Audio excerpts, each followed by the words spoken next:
Welcome to How to Split a Toaster, a divorce podcast about saving your relationships from True Story FM. Today on the show, can you split a toaster online?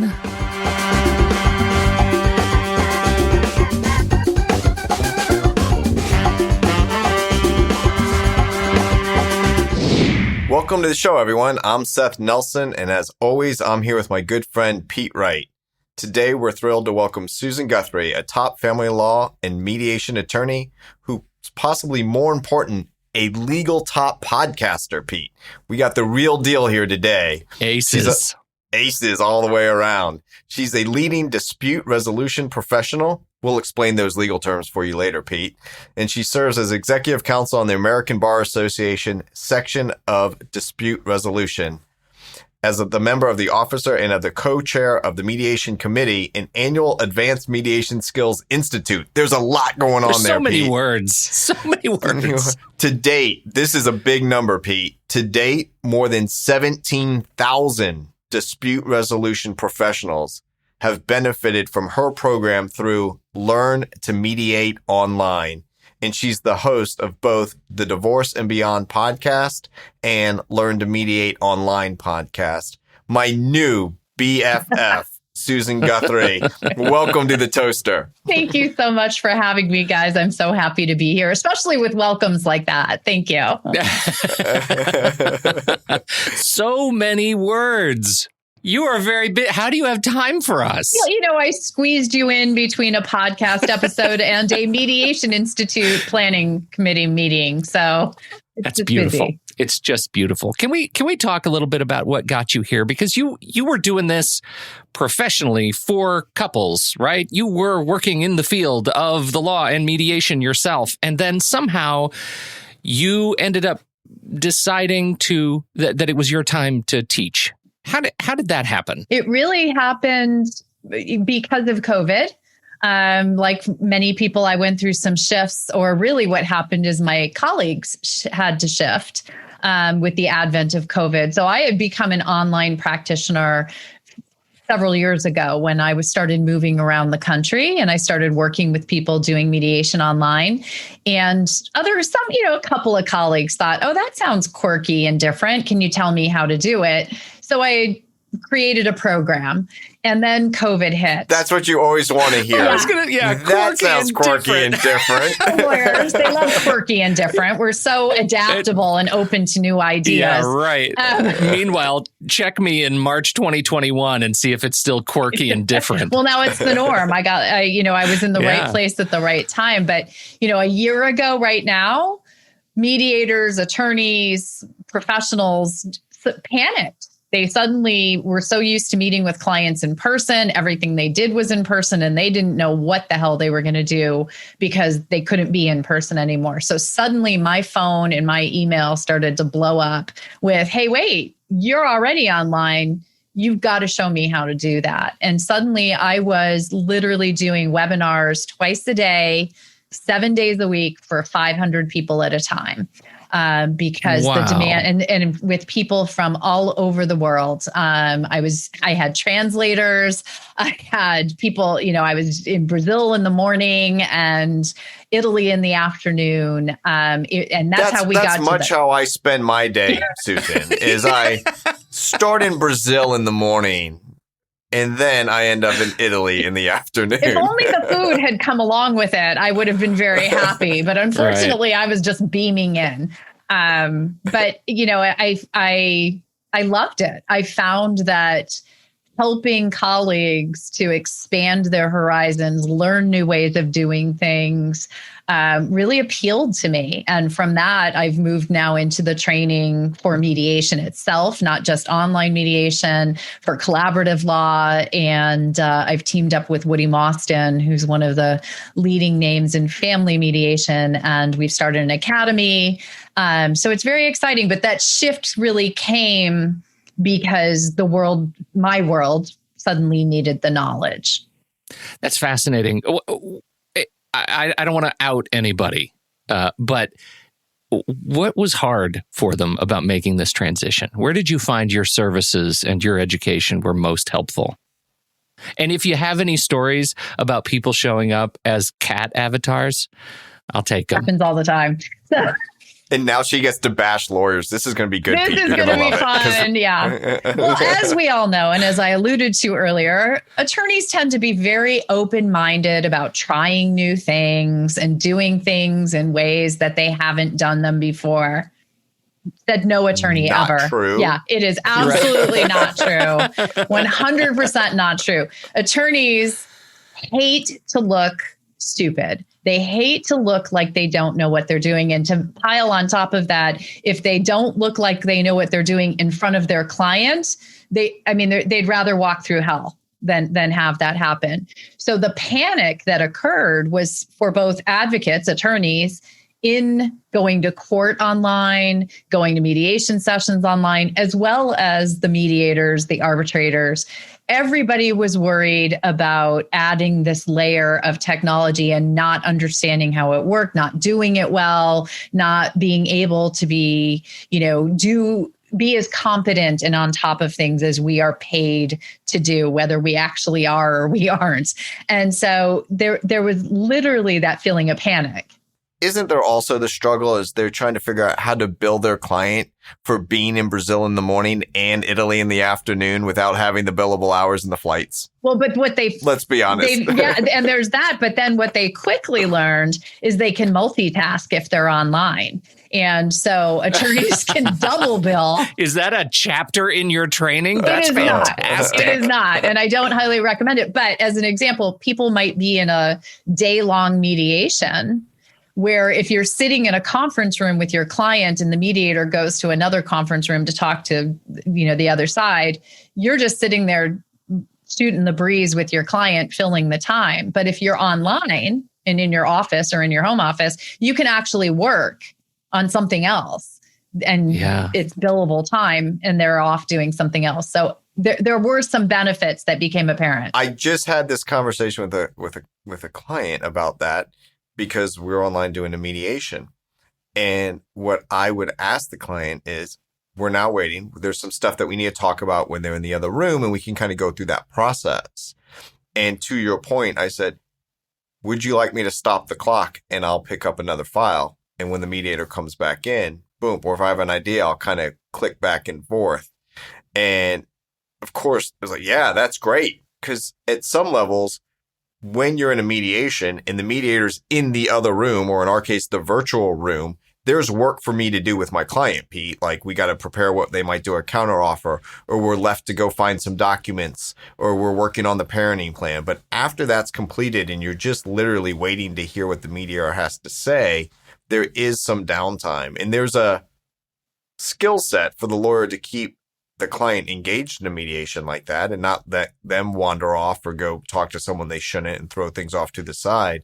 But it is much different when you're sitting here on Zoom doing a mediation than when you're in a conference room and you're just totally focused all day. There's a lot of distractions. Now, personally, I'm not good at multitasking. I think it takes a lot to do something, one thing at a time, very well, and that's where I focus. Other people have the ability to do it. It's just not me. But Susan, have you seen that same experience with your people you're coaching and your lawyers that you're working with? Absolutely. It's pretty common. And if you think about, the benefit is flowing in a few different ways there. And this is one of the reasons why clients are also fond of the online mediation platform, because of that ability to stop the clock. If your attorney is in court all day waiting out in the hallway for your case to be called, that client's getting billed for that time. The attorney may be talking to another attorney who happens to be there about another case. But in general, if they're in court all day, or if they're sitting in a mediation all day, you're getting billed for that entire day.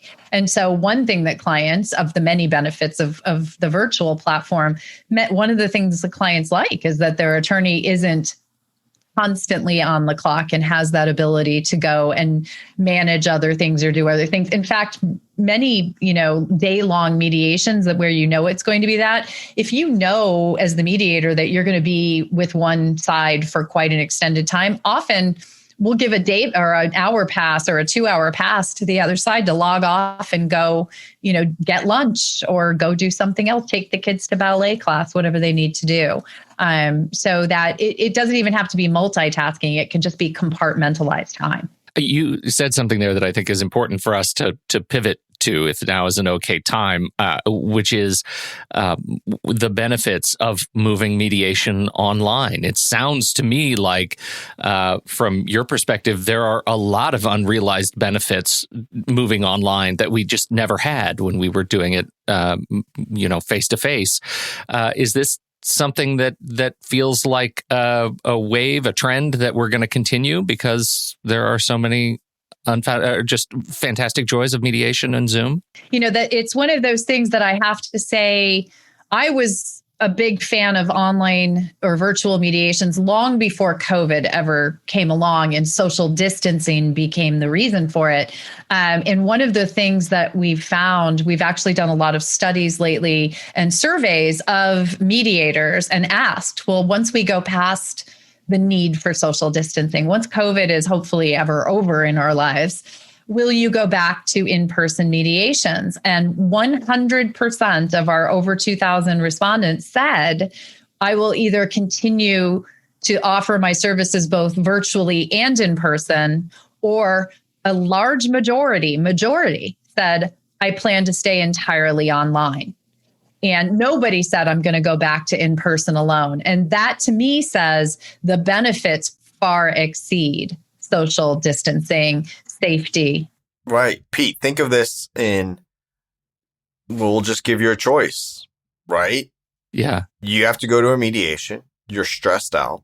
You're going to be there all day. Would you rather get in your car, drive downtown, find parking, go up to a conference room where you've never been before, even if you have at your lawyer's office, like it's just not your home environment, or sit at your kitchen table or on your couch? It makes the former seem really old-fashioned at this point, right? Yeah.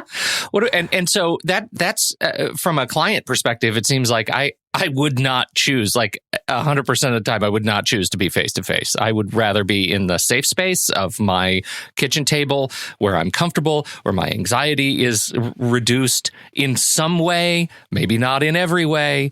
It seems like it's a real win. Seth, you're gonna go back to face-to-face 100% of the time, given all that now? Only if it's you, Pete. No, I think it is a client choice. I have found, and I am pretty tech savvy for a lawyer. Let's just qualify that compared to you, Pete. But I think these online meetings that I have with my clients via Zoom, where I can just bring up a document and we can edit it in real time and they can see it on the screen, on a share screen. All of these type of things have been extremely beneficial to helping improve the communication that I am having with clients and clients are having with me, which then saves time, money, and gets better outcomes. Also, as we've talked about before, people's personalities are heightened when it comes to divorce and stressful situations. So if someone is anxious, they're going to be hyper anxious. And to your point, if we can mitigate that a little bit by being in a comfortable home environment where they have, frankly, some control, right? They can control the temperature in their house. They can control what they're eating or is in their fridge. There's all these just kind of basic, what I call comforts that they have that you don't get sitting at a stuffy conference room. Yeah. I mean, it's actually the neuroscience of working with people online and the ability to communicate. Everybody thinks that because you're online, communication is lesser. It is not as good as when you're in person. Oh, you're not going to see the body language. But in fact, studies show, because 55% of our communication is actually facial expression, what's better than this platform that we're on right now, where we're all seeing each other from the neck up or a little bit more? You're seeing every nuance of emotion that flits across somebody's face, the tightening of the eyes, the lines around the mouth as they deepen. And they've also, neuroscience has shown that conflict is going to happen, right? There's going to be a raising of cortisol and the stress hormones when you put two people in a room, whether it be virtual or not, to talk about the issues of their divorce. I love that Seth says their personalities are amplified. Yes, the emotions are going to go up. But studies have shown that when you are virtual, the level of the hormones don't go as high. You can still have stress, but it's not going to be ramped up as high as it is when you are sitting across a conference table from each other, which means for us as their mediators or their lawyers, we are able to work with our clients in a space where they're more open to hearing what's being said and thinking reasonably and making reasoned decisions. When people are hijacked by their emotions, that whole amygdala lizard brain thing, they're not really thinking very clearly. And that makes our job hard. When they're able to keep that emotion under control, which they're much more able to regulate online, they're able to think things through much more clearly. And that actually makes the process move more quickly. Well, that was actually my next question. We've been doing this a year longer now. Are there any sort of stats that tell us that mediations are resolved more quickly online versus face-to-face? I only know anecdotally what I hear from, I know my own experience now having been an online mediator for 5 or 6 years, definitely. So as a divorce mediator, I tend to work in sequential sessions. I do 2-hour sessions and the clients will come back, once a week for 2 hours at a time. And it used to take 5 to 7, on average. It varies for every couple, right? But since I've moved to an online platform, we've eliminated 1 or 2 of those sessions. It just will move. It's a more streamlined process. Part of that is because we also visually process things through what we can see. So as Seth mentioned, being able to put documents up on the screen that we're all looking at the same thing, being able to put financial calculations on the screen so that we can talk about things. We process that more quickly and easily so they can move to the decision making more quickly.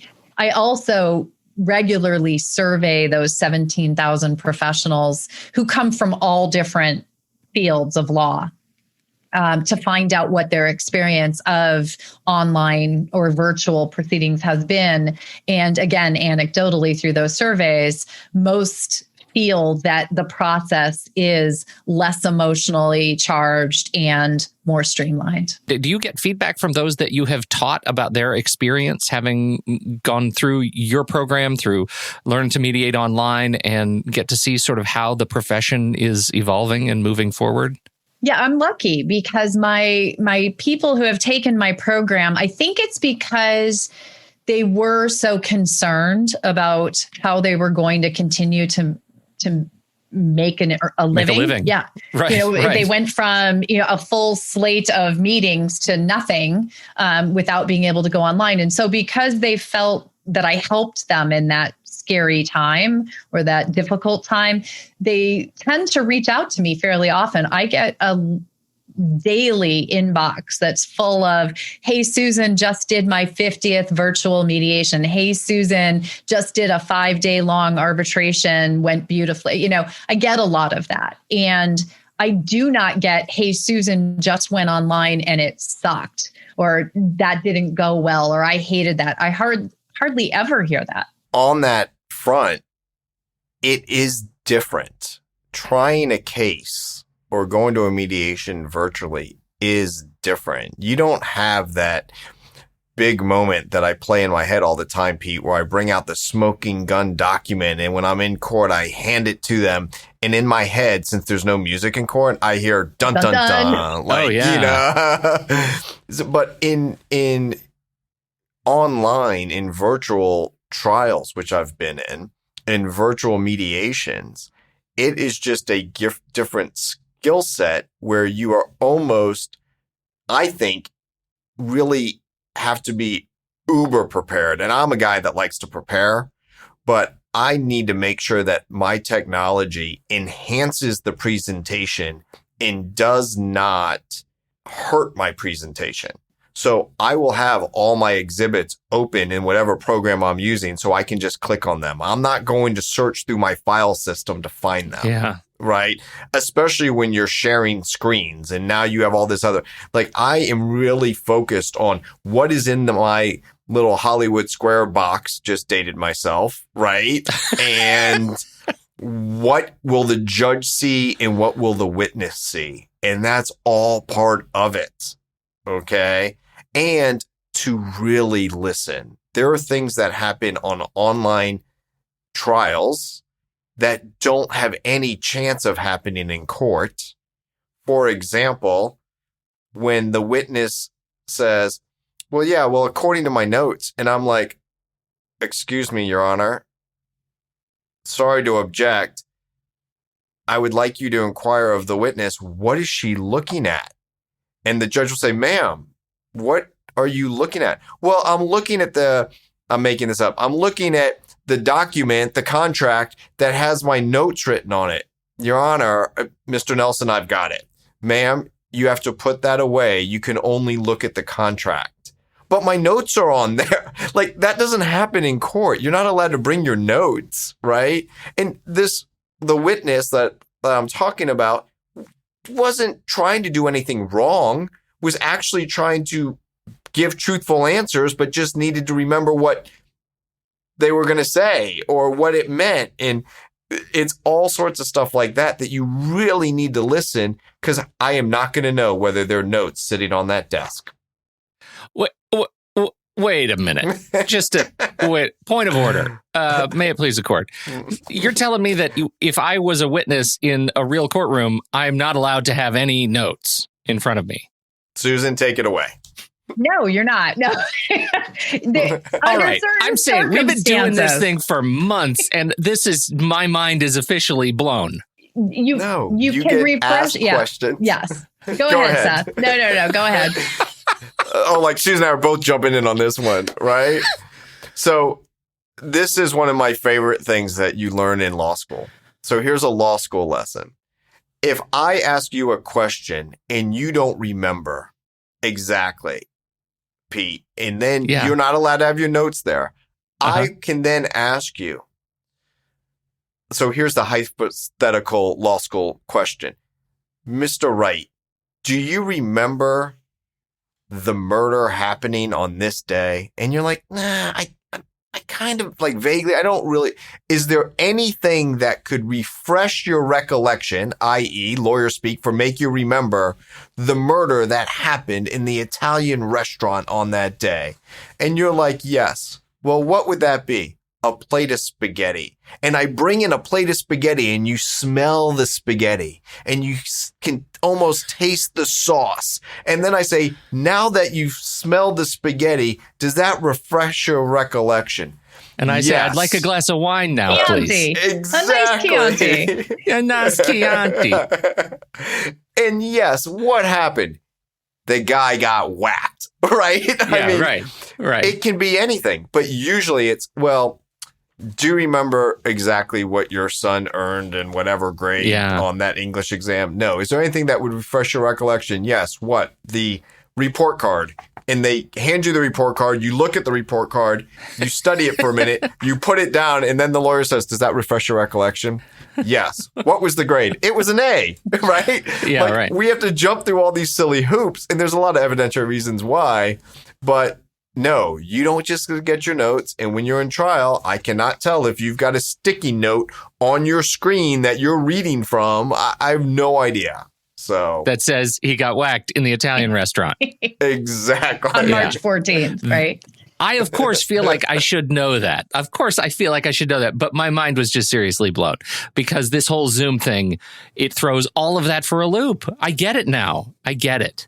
Well, it goes beyond that. And I love that, Seth, you brought this up. You know, one of the biggest concerns, especially for mediators, because mediation is a confidential process. What happens in mediation is not supposed to be shared outside the four walls of the mediation room, right? So here's your issue. Susan, let me explain that. Let me explain that to Pete. Okay, Pete. Is there Pete? What happens in? Yeah. Yes, there is. I take the lawyerese. Welcome to the slowdown moment here. Hold on. What happens in Vegas stays in Vegas. Oh, okay. I get it. Let's go What on. happens in mediation stays in mediation. But you can't see what's outside of the four walls. You can't Who see knows what's if there are outside. 15 people coaching you on the other side of the monitor. I had it. I had a case where I was doing a mediation, and husband, wife, me, the three thumbnails on the screen, got through this 2-hour session. And then I get a call from the wife later in the day that she's just had a conversation with husband's new girlfriend who was sitting on the other side of the computer screen during the mediation session and who didn't like something the wife said about her. So they decided to get into a little tussle over it in the driveway at the drop-off. So no, you don't know who's on the other side. And when the gentleman, I asked the husband why he let his girlfriend sit in on a confidential mediation session. He said, well, I didn't realize I couldn't. Yeah, to that point. Well, I think that's really, that is a great point. So how do you handle that as an educator now? Both, I guess there is this whole piece of you're having to educate people going into this accelerated sort of Zoom experience, both in the technology and in the practical legal implications of the technology. Are they as shocked as I am? Please tell me no. Yeah, oh no, this is this is the probably the number one question I get asked by professionals is how to handle the confidentiality. And it's much what Seth said earlier about preparation. A successful online mediation, online trial, online arbitration, online meeting is all in the preparation. It's 90% the preparation, and then it's what goes in. But part of the preparation for anything that's virtual has to be setting some rules around what can and cannot be. You cannot have notes in front of you if you are a witness testifying. You cannot have your girlfriend sit in or other third parties who are not part of the mediation process present in the room or who can overhear. You need to put them in writing. You need to communicate them to all the participants, and you need to educate them on why these are important, and you need to make them mandatory. It's as much as you can do. You cannot go through that camera and look around to see who's in the room or to look at, what the witness has in front of them on their desk. So you need to take charge by taking control and setting those rules, making sure everybody knows about them. So that's a huge part of my training program. And I actually, one of the things that trainees receive is a copy of my guidelines and ground rules that I've developed over the years, a copy of the onboarding documents that I give to the attorneys, that I give to the clients, that I give to witnesses, that I give to everybody so that they know. Seth mentioned it earlier, you've got to have a good camera so that people can see you. You have to be well lit so they can see the expression on your face. You need to have a good microphone. 55 or 57% of our communication is our facial expression, but 35% is the inflection in our voice. So if you don't have good audio, then it's going to be an issue where people can't hear you. Good Wi-Fi. They need to have a good internet connection. You guys have probably all experienced the joy and fun of someone who has bad Wi-Fi connection when you're trying to tape a podcast episode. That's a delight, right? So the same thing in a mediation or a trial. If somebody's screen is constantly freezing or their audio is going all wonky with that weird noise, it's not only a problem in the communication, it actually raises problems with unconscious bias. Because how irritated do you feel with the person who has bad Wi-Fi when you're trying to get something accomplished? That can be really, really destructive or upset the apple cart, so to speak, in a mediation or trial. There's also just some practical things to put your Zoom on gallery view and not speaker view, because Zoom only picks up one sound at a time. And if someone rustles some paper, it might switch to them even though they're not speaking. So it also makes the presentation easier. To keep a lookout on people's eye movement. If they keep looking off to someone as if they're looking for the answer, that's another thing. Now, I went to a Zoom meeting where judges put on a continuing legal education about Zoom trials. And they were very concerned that they weren't going to be able to judge character via Zoom. And to a person, they said, it's actually easier because I'm focused right on them. In the courtroom, as we all see in the movies, Pete, the witness box is off to the side. Yeah. So the judge is constantly turned or looking at evidence that's come in with their head down and making sure that it's getting recorded properly and entered into the court's docket system the way they do. So there's all these things that happen that can distract a judge from looking at the witness. And the judge is doing their job and doing it very well. They are multitasking when they're up there. So it is a benefit based on all of what Susan is saying on how we communicate as human beings. You both are bringing up a point that I struggle with, and Susan said unconscious bias. There is an issue of privilege too around this, right? That people who live in places that do not have access to the kind of internet that we require to be able to capture the nuance of facial expression and the tones in our voices.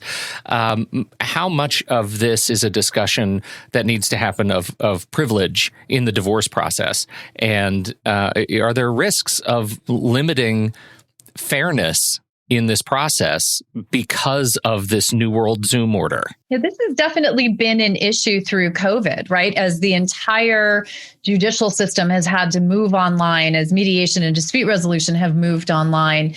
It's wonderful if you have clients or participants who have access to private, high-speed internet and have the availability of a laptop, or computer, which allows them, large thumbnails. But we have a large part of our population who does not have that privilege. So you're 100% right. This is an ongoing access to justice issue. It's balanced by the fact that you have communities. I just was doing a training for the New Mexico court system, and New Mexico is a state where it's very spread out. And some people just don't have access. If they don't have a vehicle, they don't have access to even get to the courthouse. But if they were able to access a proceeding online, they have more access to justice in that fashion.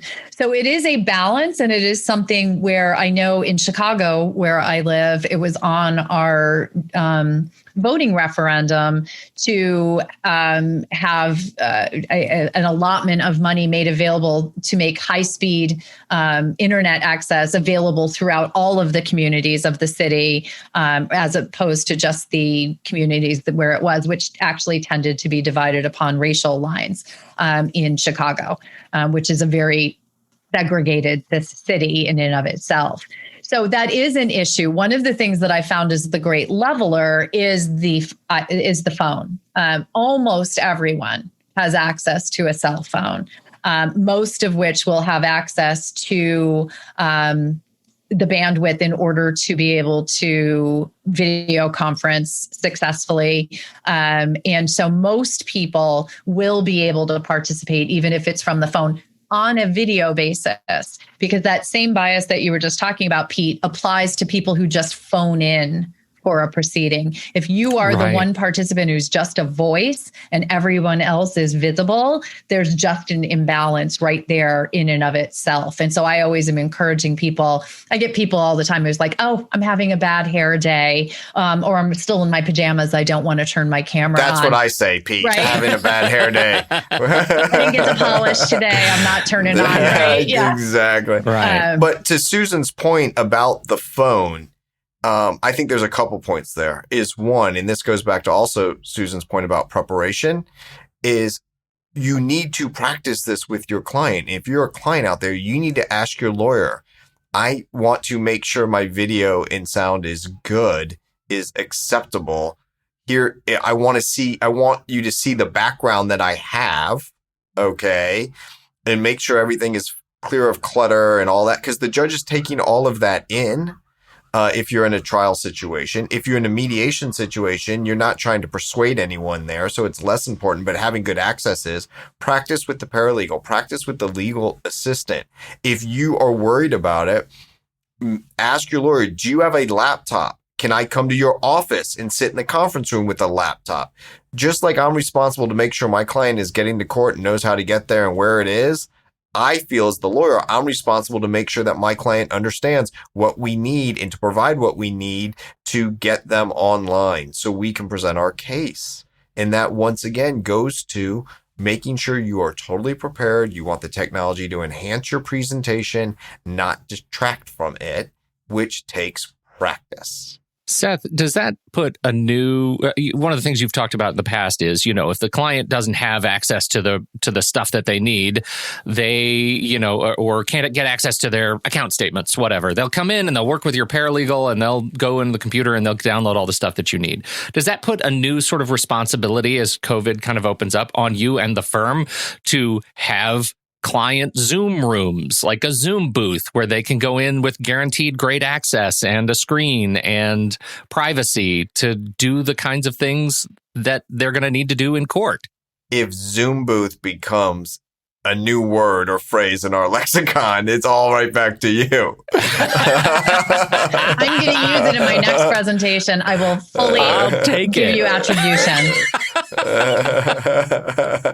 So I think that it is incumbent upon the attorney to make sure that there is a space in the office, and it can be a conference room that you would use anyway, to make sure that that is ready to go and to practice. I've done mediations where I've had a client in my conference room and I've been in my office and we're on Zoom.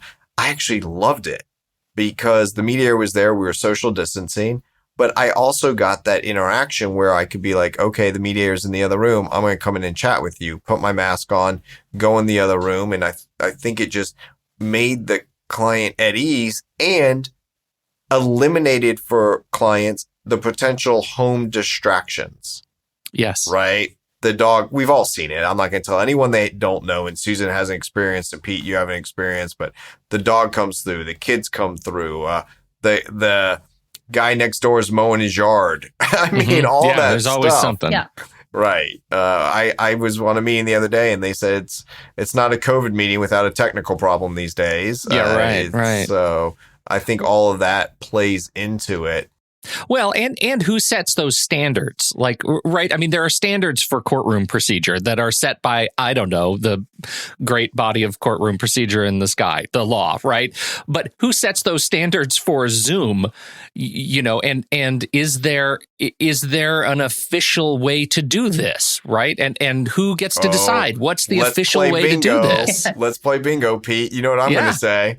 Check your local jurisdiction. There you go. But in Hillsborough County, they've come out with, this is what you need to be. You're in court.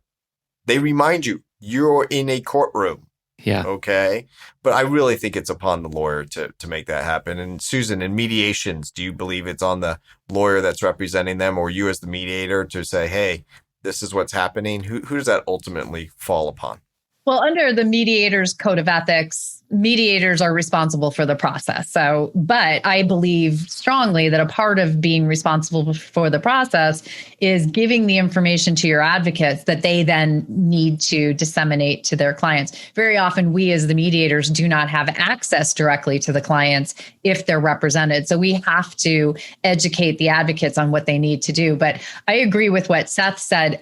I believe it borders on malpractice to not properly prepare your client for going into any type of a virtual setting that may affect their case, whether it's a deposition or a hearing or a mediation. You have to onboard your client properly. In fact, I've throughout COVID been hired by huge law firms to train, their hundreds of attorneys on how to get their clients properly prepared to go into court. And I think that's an absolutely necessary part because you are going to prejudice your client if they show up and they have bad Wi-Fi or they don't know how to use the screen share or they have their camera set up so that this is what we're seeing, the top of their head. How expressive is that? It's like they're wearing a mask. Or my very favorite, the up the nose shot. I've seen more of people's nostrils during COVID than I ever need to see. Or deep throat, right? Where they have the bright light behind them and no light in front of them. So it's very important that people take the time, and attorneys will have to change, as much as they love change, attorneys are going to have to adapt to what the client needs are. And I think actually I am going to glom Zoom Room, because I know firms that have instituted that. They have virtual suites, because what we're looking at for the future of virtual is hybrids. As we get past COVID and people can go back to being in person, what we're going to see for sure, 100%, is that some people are going to want to be in person and some people are going to beam in remotely. And you're going to have that in trials where witnesses or your experts who are, from California, and you're having a trial in New York, they're not going to fly in anymore. They're going to beam in like the great and powerful Oz on the wall. But you may have, other witnesses who are in the courtroom. There is a huge psychological and technological challenges that come along with doing hybrids, whether they be hybrid trials or mediations. And that's where people really need to start stepping up their understanding of how to handle, how do you handle it as a mediator? Seth, you can put yourself in these shoes. So you're there with your client and the mediator, and the other attorney and client are on a screen on the wall. Just feel how that feels in the room. And, or where you're co-mediating and you have one mediator in the room and one mediator on the wall. I've been that mediator on the wall. You get ignored. You feel lesser. And that can be very destructive to the mediation process, where neutrality and equality are so important in the feelings. So I know a lot of law firms that are instituting virtual suites, and this idea of a Zoom room, think about all of the co-working spaces that have the little mini like phone booths and stuff. A phone booth. Yeah. You need a Zoom booth. You need a Zoom booth. I can see that becoming, quite the thing for really fully equipped firms. I'm just wondering at what age that they're listening, like, what's a phone booth? Isn't that what Superman used, right? Isn't that what Superman when used? You dialed like this. That's like an onion of dating yourself. Yeah, I know. We already didn't know what a phone booth was, but Superman was in it? Yeah, well, wait a minute. He's the one who talked about Hollywood squares. So yeah, right. Circle gets the square, boomer. And like Susan's like, oh, we need this, and here's where the future is going. And I'm just like, what about my oatmeal? What about, can I get my Rolodex out? And kids no longer sit on phone books when they need to reach up in the table. That's true. Like, there are no phone books. So much has changed in the world. I kind of imagine, Seth, that you have your cell phone, but you have one of those big shoulder arms that come off so you can balance it on your shoulder. Remember that? I actually still have the first ever series of iPhone, Pete. You probably remember. It was the rotary dial one. Yeah. Well, I'll tell you, I've learned a ton. I feel like we could talk about this all day, but Susan, what a gift you are to our show. Thank you so much. Oh, thank you for having me on. I could talk about this stuff all day, so I appreciate the opportunity. Well, like so many good Zoom podcasts, we can actually let you go multitask now if you'd like. That's right. She squeezed us in, Pete. Right, she really squeezed us in. I'll tell you, you do need to. We did our best to pitch you in the beginning in our little introduction of you, but we need to hear from you. Where can people find all of the goodies that you are putting into the world? So my two podcasts are the Divorce and Beyond podcast. You can find that on all major, podcast outlets, or divorceandbeyondpod.com. And I have a members community there for people who want a little bit more of what I have. And then learntomediateonline.com is my training, one of my training websites, where you can find all the online stuff. I have free videos. The podcast lives there, all kinds of information. And then Woody and I have now started the Mediation Academy. So it's called Mostyn Guthrie Academy. MostynGuthrie.com is the website. And we are really trying to bring top tier mediation trainings, collaborative law trainings, to an online space. They're all virtual. And we have several during the year. We've been really lucky. They've all sold out. But we have a slate, I think, of 5 or 6 really unique trainings coming up. And so for the professionals out there who want to up-level, their skill set, I highly recommend they go check that out. Excellent. Susan Guthrie, thank you so much. And Seth, always a pleasure, my friend. Always a pleasure, Pete. And like I said, we got our new BFF with Susan Guthrie. Life is good. All right. Hey, I wanted to tell you as we wrap up, I got you a present. Do you want to know what it is? I got you a present. I'm a little nervous about this. The toaster. All you got to do, I finally registered howtosplitatoaster.com.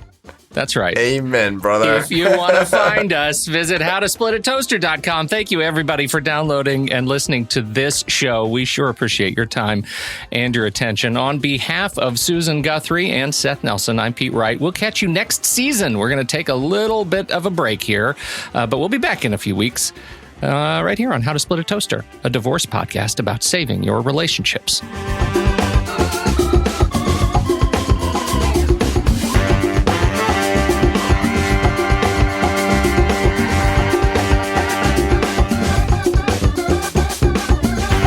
Seth Nelson is an attorney with Nelson Coster Family Law and Mediation, with offices in Tampa, Florida. While we may be discussing family law topics, How to Split a Toaster is not intended to, nor is it providing legal advice. Every situation is different. If you have specific questions regarding your situation, please seek your own legal counsel with an attorney licensed to practice law in your jurisdiction. Pete Wright is not an attorney or employee of Nelson Coster. Seth Nelson is licensed to practice law in Florida.